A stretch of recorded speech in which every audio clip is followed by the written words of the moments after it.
Marta Rattus. Alustame uudistega. Täna viiakse Jüri gümnaasiumis läbi küsitlus, milles uuritakse, kui palju teavad kooliõpilased ÜRO-st.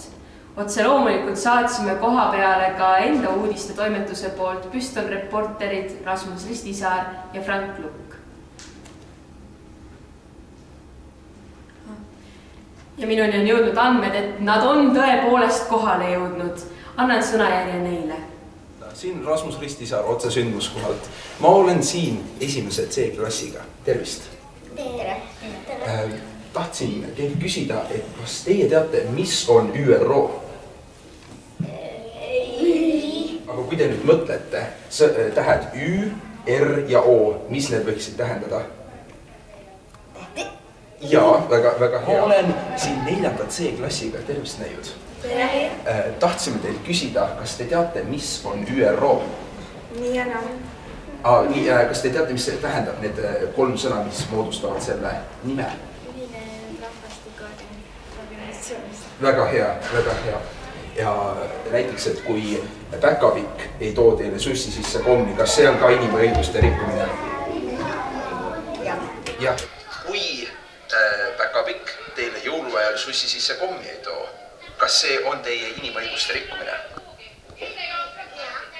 Jaa, täpselt. Ja kui jõuluvana teile suuremat kinki ei too, kui te tahtsite, kas see on ka teie inimõiguste rikkumine? Täpselt nii. Suur aitäh esimesed C-klassi õpilastele siin Rasmus Ristisaar otse sündmuskohalt tagasi stuudiosse. Nagu näete, siis algklassi õpilaste teadmised on üsna suured nende vanuse kohta. Suur tänu sulle, Rasmus, selle intrigeeriva intervjuu eest. Ja meie Püstol reporter Frank Lukk on üles leidnud Jüri gümnaasiumi ühe õppeala juhataja. Palun, Frank, sõna on sul. Tere, armas telerahvas! Leidsime oma järgmise ohvri. Küsime temalt. Mida tähendab ÜRO? ÜRO tuleb siis sõnades siis ühinenud rahvaste organisatsioon. Just täpselt. Aga kui nüüd tohiks küsida, millega see tegeleb? Milleks on see? No ÜRO siis asutati teise maailmasõja päevil 45. aastal. Ja tegelikult oli ju eesmärk esialgu just see, et need ühinenud rahvad just siis sõdivad ja kaitsevad siis liitlasi, et nad sõdivad Hitleri vastu, mis oli siis Rahvaste Liidu järglane, kuid no tänapäeval on pigem ÜRO eesmärk siis hoida rahu, hoida ära sõjakoldeid ja tegelikult ka kaitsta inimõigusi ja kaitsta siis erinevate rahvaste huve ja tegelikult hoida kogu maailm meil tasakaalus, et sõda ei oleks rahu ja kõik oleks siis õnnelikud ja elaksid hästi. Suur aitäh sulle, Frank! Ja minuni on jõudnud andmed, et Rasmus Ristisaar on kinni püüdnud mõned Jüri gümnaasiumi vanemad õpilased, kelle seas on ka paar suurt filosoofi ja mõtlejat. Palun, Rasmus! Tervist! Siin Rasmus Ristisaar otse sündmuskohalt. Ma olen siin 11. klassi noormehega. Tervist! Tahtsime sult kui intelligentselt ja eeskujulikult õpilaselt küsida, mis on ÜRO? Ühinenud rahvaste organisatsioon. Täiesti perfektne vastus. Kas oskadki öelda, millega see organisatsioon tegeleb? Erinevate rahvusvaheliste probleemidega. Tagab rahvusvahelist julgeolekut, tegeleb rahvusvahelise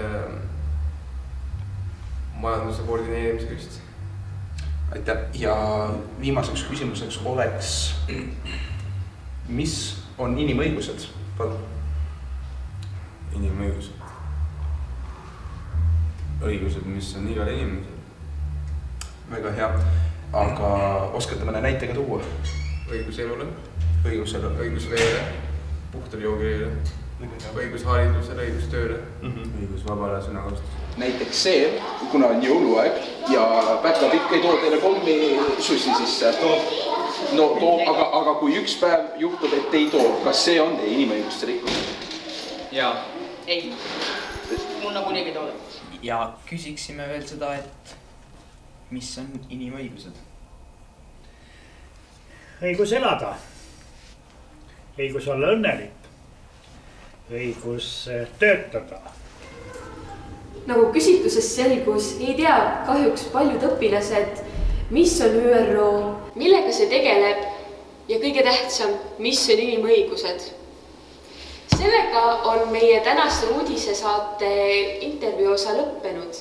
Jätkame veel ilmateatega. Minu poolt nägemist. Head aega.